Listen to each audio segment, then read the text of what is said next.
The highway was deserted, just like the surrounding desert. My rig's engine's steady hum and the faint glow of the dashboard lights were my sole companions.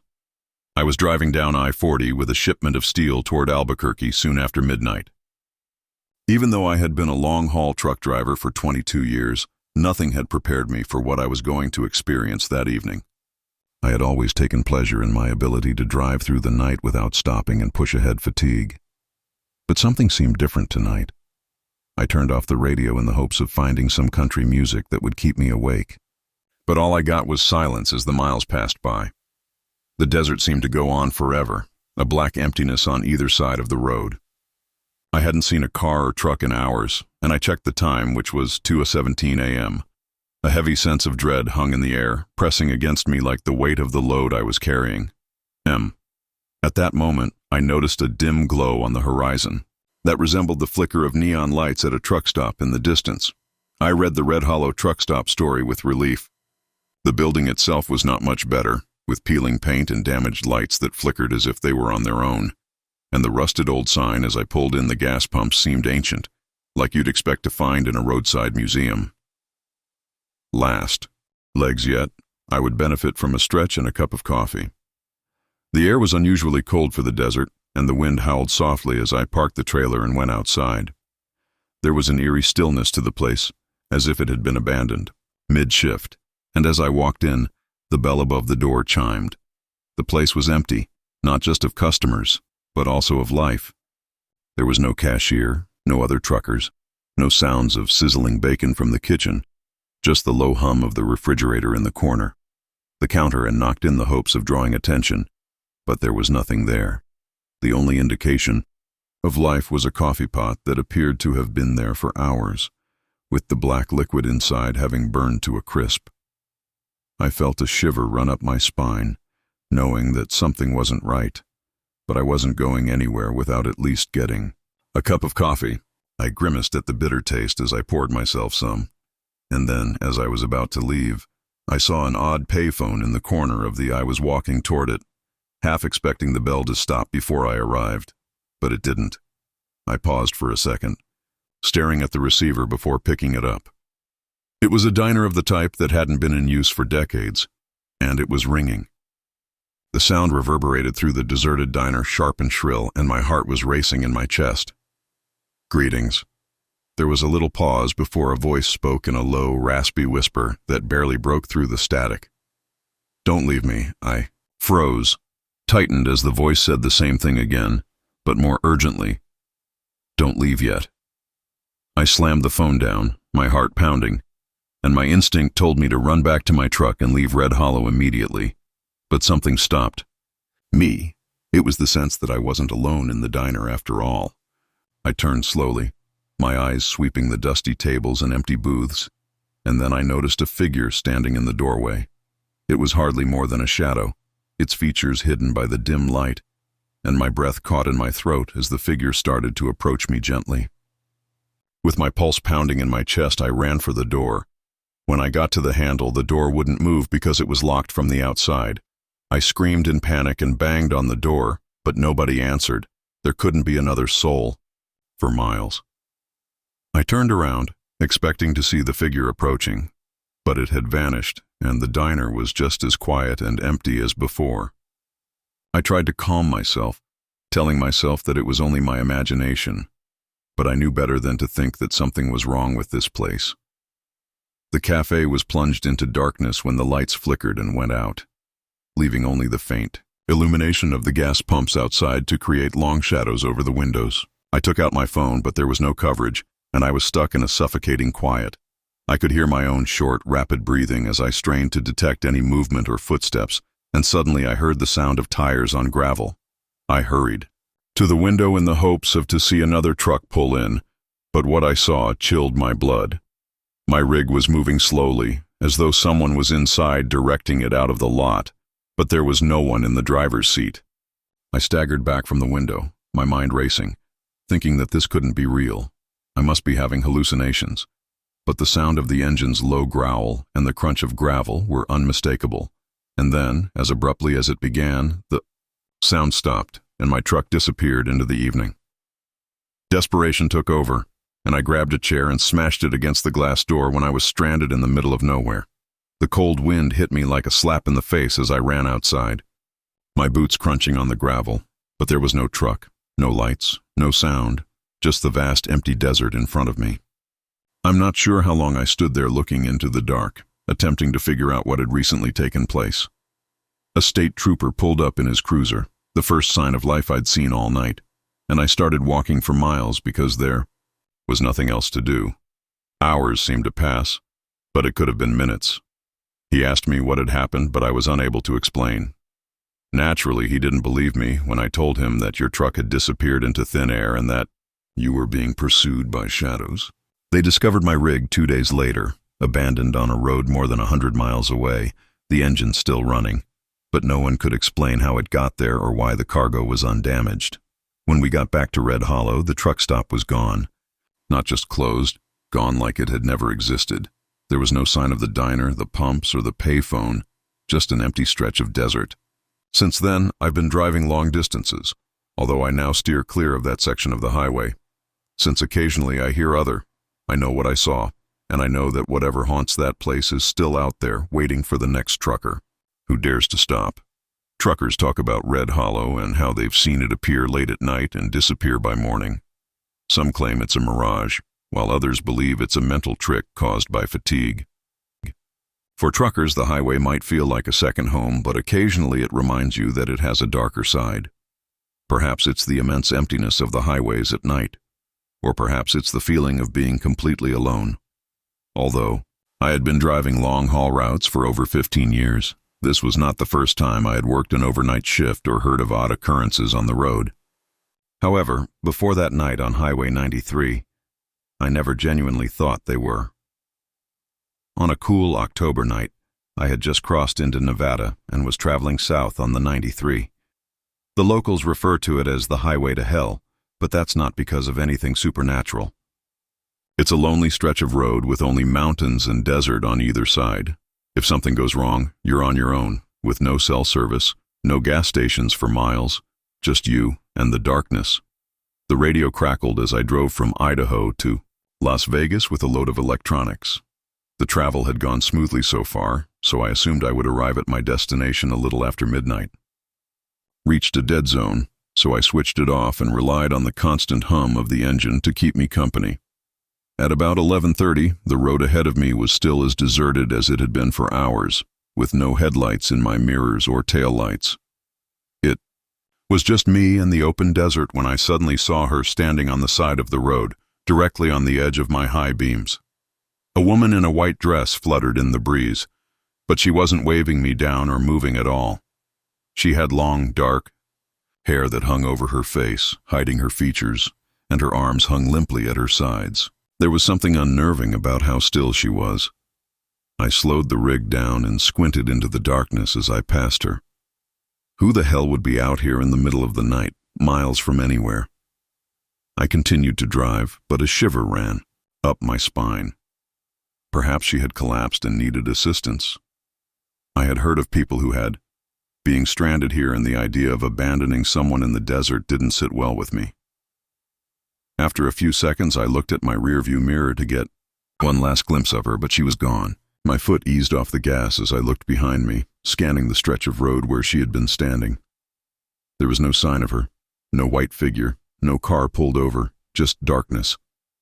I turned on my high beams and checked my mirrors again, but there was no sign of her. I felt a knot in my stomach that wouldn't go away. I thought about turning around, but something deep inside me, whether it was instinct or fear, told me to keep going. About 10 minutes later, I saw her again, this time standing in the middle of the road. I slammed on the brakes, my tires screeching, as the rig skidded to a stop, and my heart was pounding as I gripped the steering wheel. She was closer now, and I could see her more clearly. Her dress was dirty and torn at the bottom. She was staring straight at me, her hair covering most of her face, save for one eye that showed through the strands. My hands were shaking as I reached for the radio to call for help, but all I got was static. Then, as abruptly as she had appeared, she was gone. Not as if she had turned and walked away, but just that she was no longer there. I hit the horn, a loud, angry blast that reverberated throughout the desert, but she didn't move. didn't flinch, just stood there as if daring me to run her down. I sat there gripping the wheel, my heart racing so hard I had heard tales of ghosts, strange figures, and other unexplainable things from other truckers, but I had always dismissed them as the result of exhaustion or overactive imaginations. Now that I was genuinely afraid, I felt it in my ears for the first time in years. I pressed on, my eyes flickering constantly between the road and my mirrors, every shadow appearing to move, every gust of wind feeling like something was following me. The miles seemed to go on forever, but at last I noticed the lights of a rest stop up ahead. As I pulled into the lot and parked, I felt a wave of relief. A few other trucks were already there, and seeing them brought me some solace. With my legs still trembling, I got out of the taxi and went inside to have a coffee. The fluorescent lights hummed overhead as I walked to the counter, and the elderly man behind it nodded at me as I placed my order. "Long night?" he inquired, observing me. With a hint of interest, the man's face remained the same, but there was a flicker of something in his eyes as he asked, "Have you heard anything strange on this stretch of highway?" His voice was low, and I felt a chill go through me. "Who is the woman in white? She's been haunting that stretch of 93 for decades. Some say she was killed in a wreck out." I muttered, rubbing the back of my neck. He shrugged, saying that most people who see her just drive on and never look back. But some of them gave me a grim look, and his voice trailed off. A few of them don't make it to their next stop. I didn't say anything else after that. I just took my coffee and went back to my truck for the remainder of the night. There are others who say that she's looking for someone, but no one really knows. That rest break was too shaky to resume driving. The woman in white didn't show up again, but I still think about her every time I'm given a route that leads me down Highway 93. She had stood there staring at me and vanished without a trace. The following morning I drove the remaining distance, to Vegas during the day. A knot tightens in my chest, and I hope she never stands there again. Some things on the road are inexplicable, and you're better off not attempting to explain them. Comprehend nothing compares to what happened in Black Canyon, a desolate stretch of road in the desert that cuts through Nevada like a scar. It was around midnight when I found myself heading down Highway 50, which is known as the loneliest road in America for good reason. There is nothing there. I've been driving trucks for more than 20 years, and I've seen my share of strange things on the road. For a trucker like me, it's just another road, but for hundreds of miles there are empty deserts, rocky cliffs, no towns, no gas stations, and no signs of life. However, that night the silence was different. It had a weight to it, as if someone was watching. An hour earlier my radio had cut out, leaving only static in the cab, and my headlights barely penetrating the dense darkness. No one else was on the road, and there were no taillights or headlights behind me, just me and my rig, and the endless highway vanished into the night. I had roughly 3 more hours until my next rest stop. I kept looking in my rearview mirror, half expecting to see something outside, but all I saw was the empty road trailing behind me like a black ribbon. At first I thought my eyes were playing tricks on me, but then I noticed that there was a figure standing in the middle of the road, dead center in my lane, with no headlights or car. I slammed on the brakes and screamed. I was already beginning to feel the weight of exhaustion pulling at me. My rig skittered to a stop just a few feet from him, and I sat there for a moment, my heart pounding in my chest, staring at the figure that was illuminated by my headlights. He was tall, wearing jeans and an old worn-out jacket, and his face was pale, almost gray. His eyes were wide open, but they seemed lifeless, as if he was looking at me but not really seeing me. I said, "You need help, buddy," and rolled down my window, but he remained motionless, did not respond at all. Instead, he just stood there, looking ahead uneasily. I took my flashlight from the seat beside me and got out of the truck. The desert air was much colder than it should have been for the season, and the only sound I heard was the low rumble of my engine. As I got closer to him, I repeated, "Hey, are you okay?" but got no response. When I shone my flashlight on his face, I saw something that chilled me to my core. His skin wasn't just pale. It appeared he moved, but not in a human manner. Rather, it was a jerky, unnatural movement, and his eyes were completely glazed over, as if he weren't actually there. His eyes were dry and cracked, as if they had been burning in the sun for days. My heart skipped a beat when he abruptly snapped his head in my direction and gestured slowly up the road into the darkness. Even though my instinct told me to get back in the truck and go, there was something almost mesmerizing about the way, against my better judgment. He pointed. I took a step back and followed his eyes down the road when I noticed the lights. At first they were just a faint glow on the horizon, but as they approached, I recognized that it was another truck. A large rig was speeding down the road, and I was relieved to see another driver at last. However, as the truck got closer, I realized something was wrong. The headlights were flickering as if they were going out, and the truck's paint was peeling and the metal was rusted as if it had been deserted for years, but it was speeding directly at me. I staggered back toward my rig, my pulse pounding, as the phantom truck approached, its engine roaring, but the cab was empty and the driver was gone. I stood frozen in shock as the truck blasted by me and vanished into the darkness. When I turned to face the guy on the road again, he had vanished. Without wasting any more time, I leaped back into my cab, slammed the door shut, and spun my tires as I drove away down the highway. I could not keep my hands on the wheel for miles because they were shaking so much. When I finally came to a small truck stop on the edge of the desert, I pulled in and parked, taking deep breaths to calm myself. I drove in silence, the eerie quiet pressing down on me, my eyes constantly flicking to the mirrors, half expecting to see the phantom truck or the strange man reappear. But the road remained empty. I stumbled inside since the diner's lights were a pleasant sight. I sat down, still trembling, and ordered a coffee because I was anxious for some coffee and the comfort of human interaction. The establishment was almost empty, with only a few elderly people seated at the counter and the waitress at the register. After pouring me a cup, the middle-aged waiter, who had weary eyes, inquired about my well-being. Yes, even if my voice sounded unconvincing, I continued, "You didn't take 50 through Black Canyon, did you?" She glanced at me, her brow furrowing, and I nodded, looked at one of the elderly men behind the counter. "You're not the first driver to come through here talking about seeing things on that stretch of road," she remarked quietly, adding that there have been accounts of the location being cursed for years. It was a mining town out there decades ago, and when the mines dried up, the entire city went under. People claim the last bunch that lived there never left, and some of them still roam the streets. I chuckled, but the term sent a chill down my spine. The old man at the counter looked toward me, his eyes narrowing. Highway in search of assistance, I wanted to laugh it off and tell them it was just my sleepy mind playing tricks on me, but I knew deep down what I had seen, and no amount of reasoning could make it go away. I gazed at him, my coffee getting cold in my hands.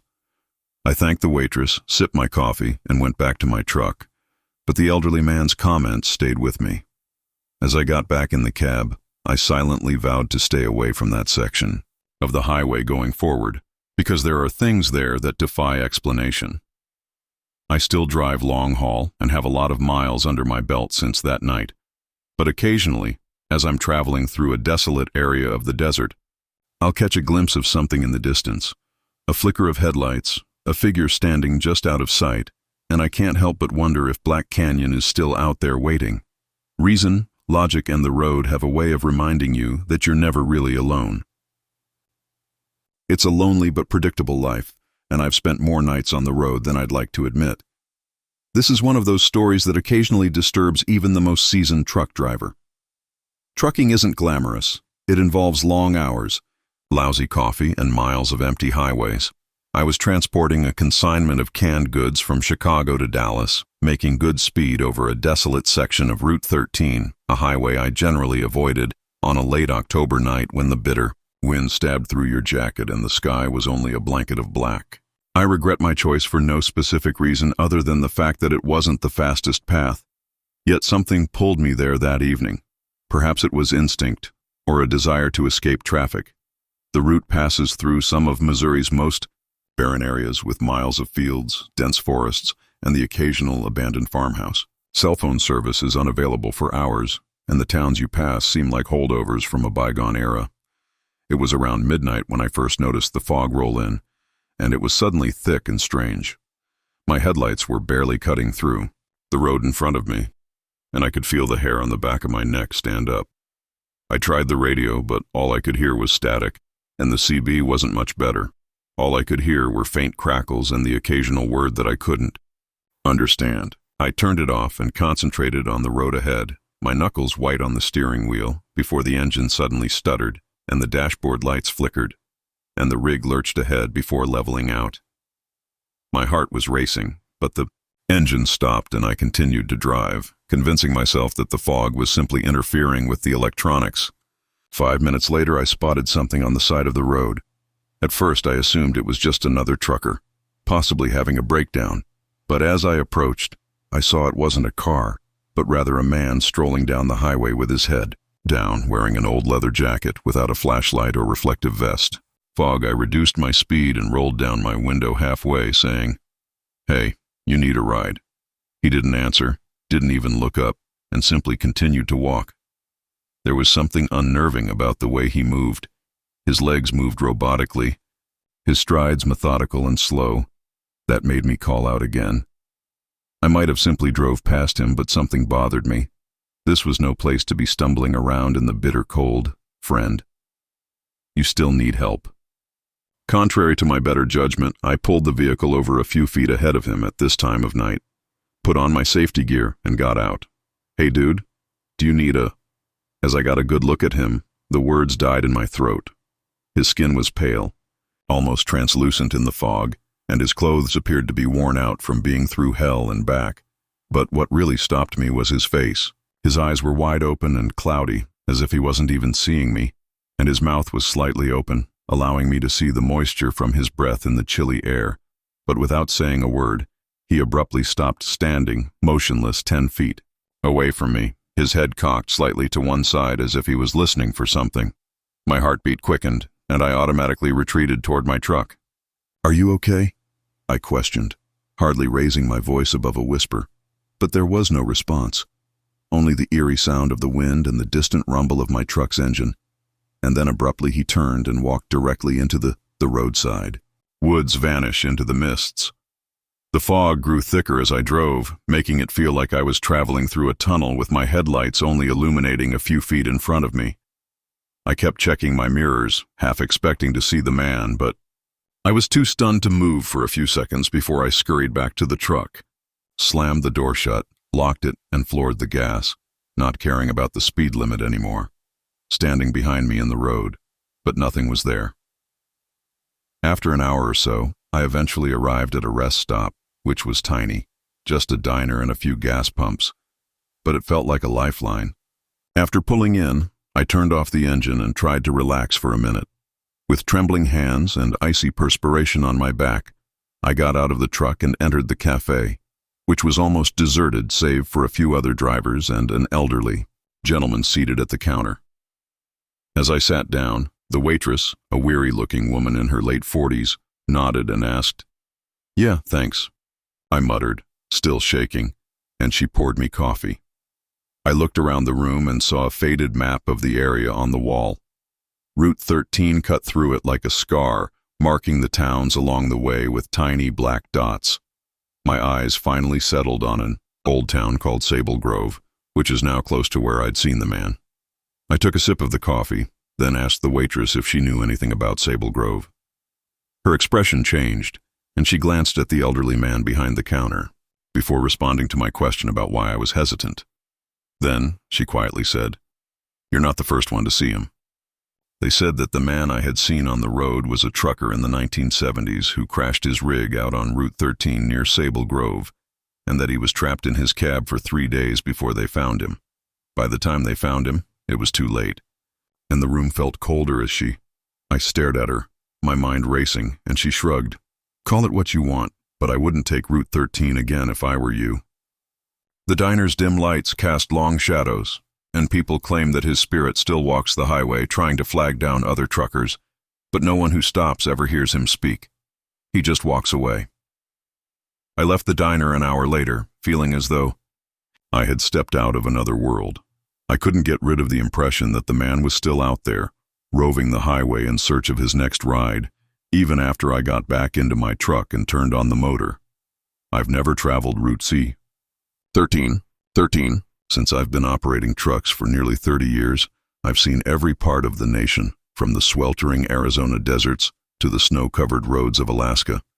However, until the night I took it was a Thursday night, and I was enjoying my fourth cup of awful coffee at a dingy truck stop outside of Cheyenne, Wyoming, when dispatch called with a last-minute job. A load of steel needed to be transported from Denver to Salt Lake City via Devil's Pass. The weather was not looking good, and it was late, but the money was too good to refuse. If you're not from around here, you probably haven't heard of Devil's Pass, which is a dangerous stretch of highway that winds through the Rocky Mountains, even in good weather. Allege that the number of fatalities it has caused over the years, due to slippery roadways, is the reason it gained its name. I wasn't one for ghost stories, and I wasn't going to let a little superstition stop me from finishing the job, so I loaded up, filled up, and headed out at around 10 p.m. with the goal of making it over the pass before the occasional trucker who never made it out in rock falls, the storm's worst. The first few hours were uneventful, with the highway stretching ahead of me and the radio humming with static as I passed tiny towns that flashed by at night. However, as I ascended deeper into the mountains, the snow began to fall more heavily. At first it was just a light dusting, barely perceptible, but by the time I reached the base of Devil's Pass, it was coating the road in a layer of ice in thick, heavy sheets. I had not seen another car for more than an hour, and the sense of isolation was beginning to set in when I noticed the lights. At first, they were just a faint glow through the snow, but then I noticed a set of headlights slowly gaining on me from behind. I breathed a sigh of relief, thinking that perhaps another trucker could help us navigate this mess and keep each other safe. I slowed down, gripping the wheel tightly as I navigated the twists and turns of the mountain road. I looked in my mirrors to get a better look, but the snow made it impossible to see more than a few feet behind me. As the lights drew closer, though, something felt strange. The truck wasn't just catching up to me, it was speeding down the road at an unnatural rate and swerving across the icy pavement as if the driver didn't care whether he stayed on the road or not. My instinct told me to accelerate in order to avoid the truck as much as possible, but the route was too hazardous. I kept my speed steady in the hopes that the other driver would pass me, but he didn't, and the truck pulled up directly behind me, its high beams blinding me through the mirrors. If I made one mistake, I would have ended up in a ditch or worse, over the side of the cliff. His front bumper almost kissed the rear of my trailer, and I could feel the vibrations. His engine's roar was so loud in the still night that I mumbled, my heart pounding, and I reached for the CB radio and flipped to the generic channel. I tried changing the channel again, but all I got was static. The snow swirled around me like a white veil, and the truck behind me showed no signs of slowing down. My knuckles were white on the wheel, and I began to consider whether I should just pull over and let him pass. However, before I could decide, the truck abruptly swerved into the other lane, briefly pulling up beside me through the deep snow. A glimpse of the rig showed that it was an old, rusted truck that had not been driven for decades. The paint was chipping and peeling, the metal was dented and corroded, and the windows were so covered in dirt that I couldn't see inside. I tried to find the driver, but no one was there, and the truck followed me. With its tires slipping dangerously on the snowy road and its engine howling louder than ever, my heart was racing. Chest and I was having trouble breathing as I looked back and saw that there was still no driver and that the cab was heading down the mountain at breakneck speed. My voice was scarcely audible above the wind as I muttered, "Jesus Christ." My heart was pounding as panic struck, and I slammed on the gas in an attempt to outrun the ghost truck, but no matter how fast I drove, it stayed right next to me, its rusted frame trembling and its headlights flickering as if they were going out. Then, just as fast as it had appeared, it veered off the road, and I slammed on the brakes, causing my truck to skid to a stop on the ice. My hands shaking, I sat there looking at the location where the other truck had disappeared. I thought I might see a twisted wreckage of metal at the bottom of the ravine. But for a few moments, all I could hear was the sound of the wind and the never-ending blanket of snow. I sat there trying to figure out what had happened. Was it the snow? Tricking my eyes, I thought I had seen everything, yet the tracks were still there, as distinct as day, swerving off the road and into the abyss. I tried to calm myself by taking a deep breath but I had to keep moving because the storm was getting worse. I carefully put the truck back into gear and drove through the pass, navigating the winding road. By the time I got to the other side, the storm had passed and the sky had begun to clear, so I pulled into the closest truck stop, exhausted and shaken, my hands still shaking, and I parked the rig inside the small, dimly lit diner. I ordered a coffee, my mind still racing with what I heard two elderly truckers conversing at the counter as I was sipping my drink. One of them mentioned Devil's Pass, which is a crazy stretch of road, right? Another said, "You heard about that old rig that went off the side back in the 1980s? They say the driver lost control in a snowstorm and took a dive right over the cliff." I froze my coffee halfway to my lips, but I asked in a trembling voice, "What do you mean they never found the body?" The trucker turned to face me. Yes, it is the narrative of narrowing. Some people claim that the driver is still out there, attempting to complete his final haul, even since the truck was wrecked. I simply nodded, paid my money, and climbed back into my pickup to leave the diner without saying anything more. I was still out there attempting to complete his final load when the words replayed in my mind. I have not visited Devil's Pass since that evening, and I have no intention of doing so, things that make even the most experienced drivers unable to explain. After taking a life, truck drivers reconsider the roads they travel, refuse to let go, and occasionally neither do the drivers.